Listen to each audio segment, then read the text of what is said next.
Uni qora fonga qo'yaveramiz ham boshiga. Salom do'stlar. Bugun proteinli batonchik va hayotimizda yeb yurgan oddiy shokoladni solishtiramiz. Qaysi bir sportsmenlarga mos va foydali. Keling, oldin tarkibini solishtiramiz. Birinchi mahsulotimiz 45 grammdan iborat bo'lgan proteinli batonchik.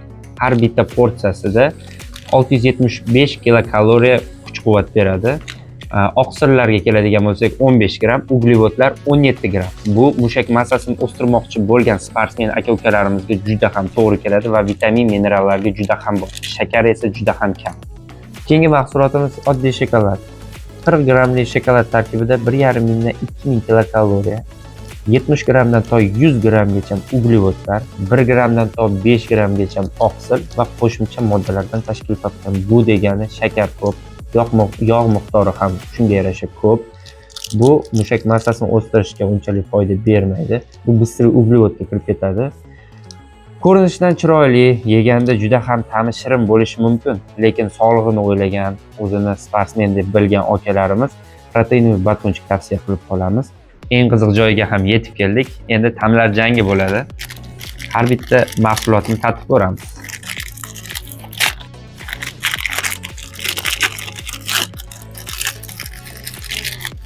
Ko'rinishidan juda ham appetitni ochadi. Bismillah.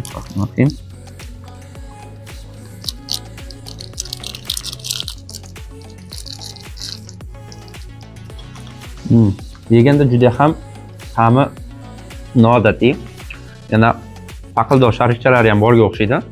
Proteinli ta'mi o'zi kelib turibdi. Protein iste'mol qilib yurgan inson bir tishlashda buni ichida qanchalik protein ko'pligini his qila oladi. Endi ikkinchi mahsulotimizni ta'mini tatib ko'ramiz. Ko'rinishidan har doim yeb yurgan oddiy shokolad. Bismillah.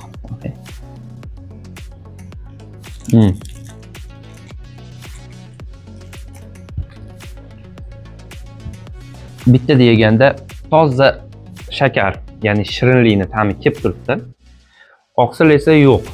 Natijalari qanday? Agar siz sport bilan shug'ullanib va shirinlik ham yemoqchi bo'lsangiz, protein bar ideal tanlov.